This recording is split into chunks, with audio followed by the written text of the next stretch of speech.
Hello, welcome back to another edition of the Trademark Sports Podcast. This week we're going to be heading into the second part of round one, essentially. But today we've got a pretty big episode here, so we're going to be talking about just a little bit of news, what's going on there, Team List Tuesdays, the big ins, the big outs, what this means for your team and that sort of thing, because there's a lot of surprise selections here, as well as getting into what my tips are for the week and then answering questions from you guys. You guys flooded me with questions this week, so we're going to have to get through a few of them. Obviously, we can't get to everyone, but make sure you wait around till the end to see if your question gets answered. But honestly, without further ado, let's not beat around the bush. Let's just get straight into it. So, obviously, we had Vegas last weekend, and it was awesome. It was so good to watch. Such a good way to kick off the season, and a lot of excitement and anticipation to start off the 2024 NRL season. Now, on the back of that, there's been some interesting stories come out, namely the New South Wales Sports Minister, Steve Camper, has just been putting himself in the headlines everywhere. First off, he said, we should have a Vegas team based in Australia that goes over to Vegas 5 times a year. That seems like a logistical nightmare, in my opinion. Out of all the places in the world to have a new team in the National Rugby League, I don't think Vegas is the right one. Let's keep it in that format for now.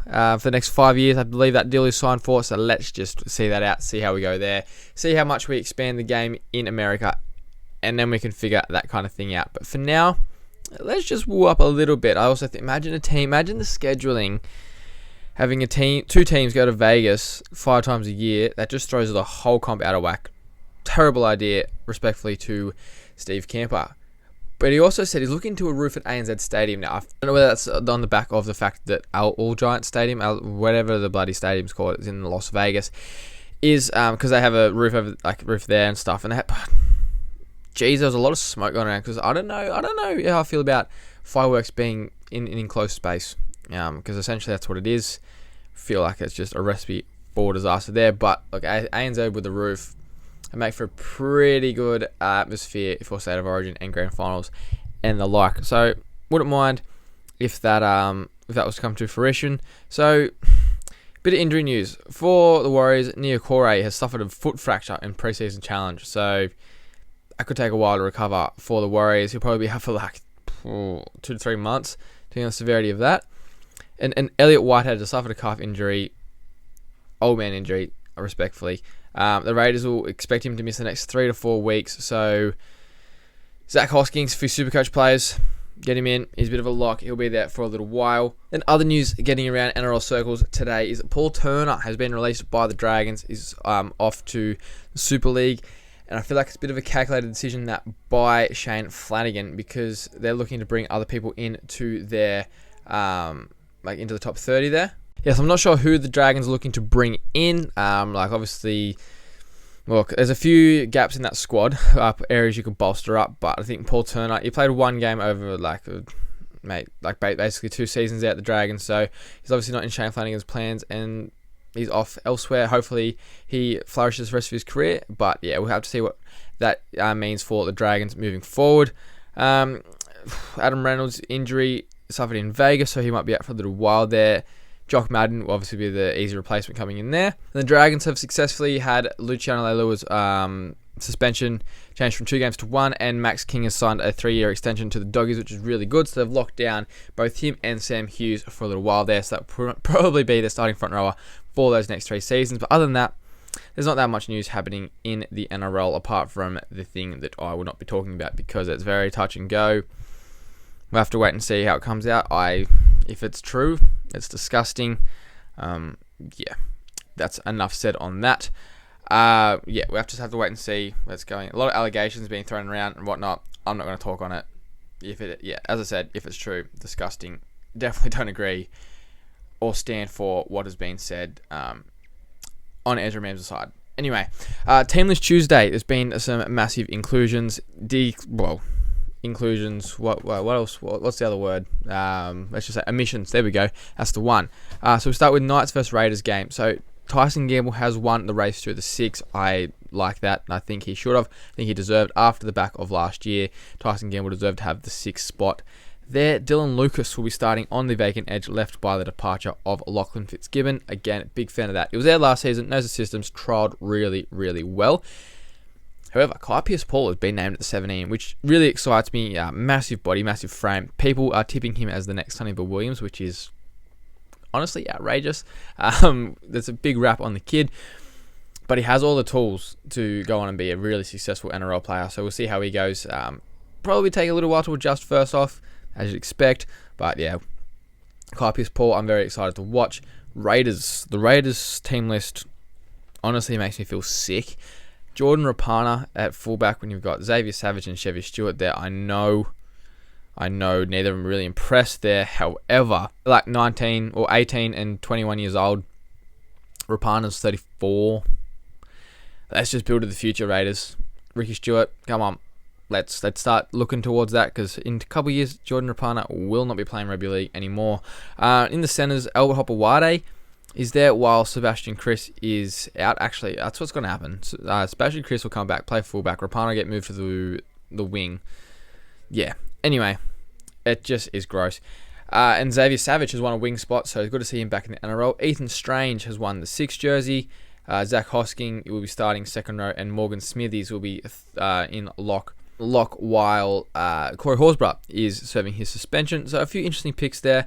It'll be very interesting to see how the Raiders play. I feel like they'll just play their normal, very tight, hard, solid defensive kind of style, and just try and grind out wins. This year probably will sneak their way into the 8 like they always do. Warriors versus the Sharks. So Chance is still out. So Tuapiki, obviously butchered his name there, but he'll be starting at fullback. Luke Metcalf wins the 6 jersey over Tamade Martin, and Jackson Ford will win a starting second row spot, potentially due to the fact that Niokore is out, but I still think Jackson Ford wins that spot anyway. Very interesting moves from the Sharkies though in terms of their fullback. Oregon Kaufusi, who has probably started maybe 1 or 2 games last season, starts the year in the starting front row, and Toby Rudolph has been moved to the bench, so very interesting. I'd like to hear Craig Fitzgibbon's motives and reasoning for that one. Maybe because Toby Rudolph might add some more fire off the bench. I feel like that's more of a Royce Hunt role. I'm not too sure about the thoughts behind that. But Storm vs Panthers, again, there's some interesting selections. So Munster's been named to start despite his injury cloud. Joe Chan locks down a starting edge spot, which apparently was Kane Bradley's to lose, and he's not even in 17. Joe Chan was definitely not a name that I thought was going to be mentioned there. And Christian Welsh will be coming off the bench, so that means that Kamikamitha and Josh King are the starting front rows, which I don't mind. Once you get Nelson back there as well on the bench, it starts to look a lot better. Trent Liero will be the 13. Not sure how stoked I am on that, but hey, I think Craig Bellamy does know a little bit more about rugby league than me, so that's fair enough. And then the Panthers, Luke Summerton will be starting 9. There's no recognised hooker coming off the bench there, so Tyrone Peachy, I imagine, probably will come on and play a bit of 9, or I don't really know who else you could really put there from that team. But yeah, so Tony Luke, his name's in reserves, probably could come in as a late inclusion. You never know what will happen there. But yeah, Luke Summerton to 9 was definitely a surprising selection for mine. Then we move on to Eels versus the Bulldogs. Morgan Harper makes his club debut in the centres there. There's honestly not that much else to write home about the Eels side. It's very much how you'd expect it to be. Then for the Bulldogs, the months of speculation that Stephen Crichton was going to come to the Bulldogs and play fullback has been put to bed because he's starting in the centres. Blake Taaffe has won the fullback spot, which I'm so glad that they've gone that way. It just makes sense. Stephen Crichton's probably the best centre in the world. Keep him there. Drew Hutchinson starting at 7, beats Toby Sexton for that jersey. Farmasili has won the starting role there. Huge in trials. Really, really impressed by. So he deserves that jersey. Interesting to see how he goes once the season proper starts. And then Sam Hughes makes the bench there, so I expect some big minutes for him coming there. And then it's Titans versus the Dragons, the mighty Dragons, easy dubs. So Titans, you've got Chris Randall starting at 9 with Sam Verrills on the bench, which I thought was quite interesting because Sam Verrills, in my opinion anyway, definitely a better hooker than Chris Randall. Whether you're just sort of waiting for Chris Randall to get through the tough, gritty stuff at the start, and then Sam Verrills can come on with a tired defence and play like 50, 60 minutes. Don't mind it if they go that way. I'm sure Desi knows what he's doing. And then Klese Haas and Keanu Kinney come into the team to replace Dave Tafita and Jaden Campbell. I was interested to see if they're going to just put AJ back to fullback, but I'm glad that they've brought in Kinney because, number one, Kinney's a fantastic talent. But it also, like, if you had AJ training at centre all preseason, and then an injury comes and he's put him straight to fullback, and it just sort of throws everything else out of whack. Just keep him there, let him develop and flourish his game against the Dragons side where he'll probably score a hat-trick. For the Dragons, though, Tom Eisenhuth starts on edge, and Viliama Fafita will make his debut off the bench. Look, there's nothing else really that much to write home about. Like, I suppose you got the Tyrell Sloan, Zach Lomax situation there, but I don't know. Again, I'm just going to trust Shane Flanagan. I would like to see Tyrell Sloan probably play on the wing or reserve grade, and Zach Lomax play fullback. But again, like, if Tyrell Sloan, like, he has some moments of absolute brilliance, if he can just not waste them by doing simple little errors, trying to push something, because he's got just a lack of confidence, the poor kid. I think there's a great player there. In the last game of the round, the Dolphins, Tessie News won a centre spot there. He was so good in the trials, it was crazy. So that means Jack Bostock has won a wing spot, and Jake Averillo, the new signing, does not make their top 17 for round 1, which is huge. As well as Jaden Nikorima has won the 6th jersey over Isaiah Katoa. Again, surprising for me. And then for the Cowboys, the only real surprise inclusion is that Zach Labart starts in the set. Not even surprise inclusion, but like sort of spot of interest was that vacant centre spot, and that will be Zach Labart's to lose, it seems. So now they've sort of gone through the interesting picks and selections and whatnot. Let's get into some tips. So, Knights versus Raiders at Newcastle Thursday night. I reckon there's going to be a big crowd out there. The Knights get the win there. Then the Sharks travel to New Zealand to face the Warriors, and I think that's going to be too hard of a task, and I think the Warriors come out on top there. Now, Storm versus Panthers. That's going to be a brilliant game of football. Storm haven't lost, right? Here's a stat for you. Storm have not lost a game of football in round 1 since Nathan Cleary was 3 years old. I think that trend continues. Storm win there. Eels versus Bulldogs. Bit of a rivalry. Eels are just a better side. They'll win. Titans versus the Dragons. I'm going to have to admit that the Titans will win that one. Anyway, is what it is. And then the Dolphins lose to the Cowboys, in my opinion, at Suncorp Stadium. So let's get into your questions now. Okay, so first question is from Up the Pars. He says, who should the next 4 Vegas teams be, and who should be playing each other? So I think from the rumours that there are, it's going to be Panthers and Warriors going over next year as well. I was thinking like take the Storm and maybe even the Eels. You have a matchup with the Panthers, Eels. They always seem to have really, really good battles there, so I think it's going to make for a great game of rugby league. And I've got Warriors, Storm. I think like both expansive attacking teams when they want to be. Both have really gritty, tough forward packs. And again, I think it's make for an electric game of rugby league. So that's probably the teams that I'll be picking if I went over there. Speaking of Las Vegas, Dane.Rosso1, and if you are an OG here with the podcast, you'll know that we did a couple with him as a co-host, I should say.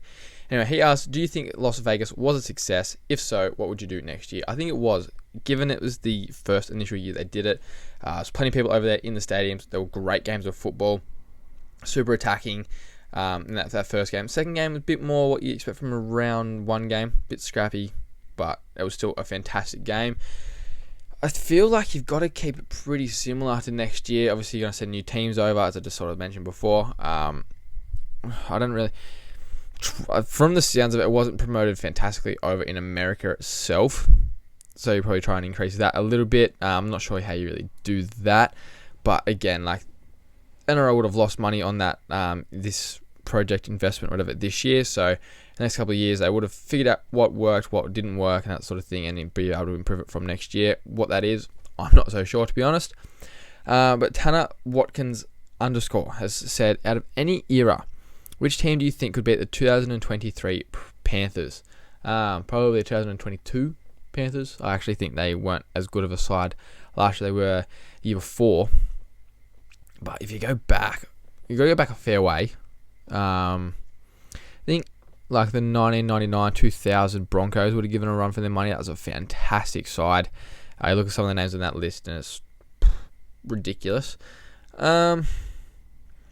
Maybe like the 80s Paraside, like the early 80s, they had a really, really stacked side. I think they would have given a run for their money. It's just hard when you compare across eras because the game's played so differently. Like you could go back and talk about the Bunnies teams of old and the Dragons 11 in a row side, but the game was just played so differently. So, like, and they're full-time athletes now compared to like what they were back then. So, who's to say that those players back then weren't better, even though they were part-time players, or would be so much better now? Anyway, it's hard to say, but yeah, this Panthers era team has been one of the best ever.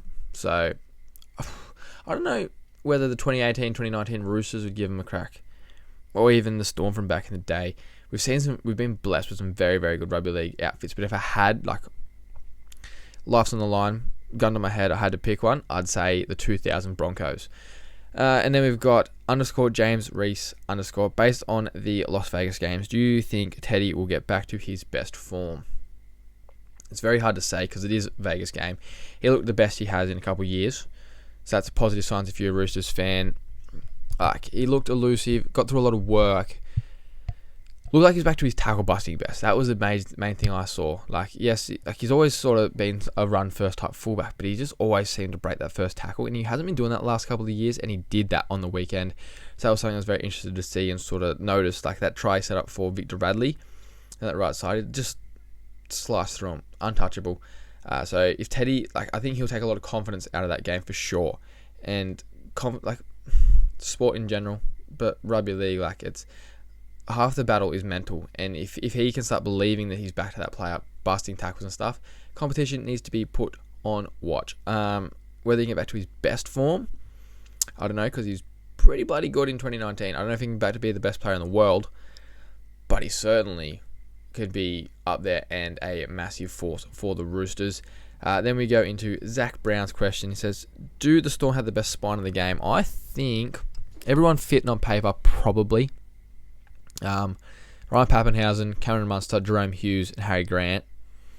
Makes you a pretty decent spine. If you're adding the 13 in there, that's when it starts to get a little bit ropey. You're probably starting to look at Panthers. Although Mitch Kenny, fantastic player, but definitely not the upper, definitely not Harry Grant. The Rabbitohs is probably up there when everyone's fit. If Lockie Ellis is playing his best footy. When Adam Reynolds was there, that's a different story. The Broncos, they're pretty good. Billy Walters probably lets them down a little bit.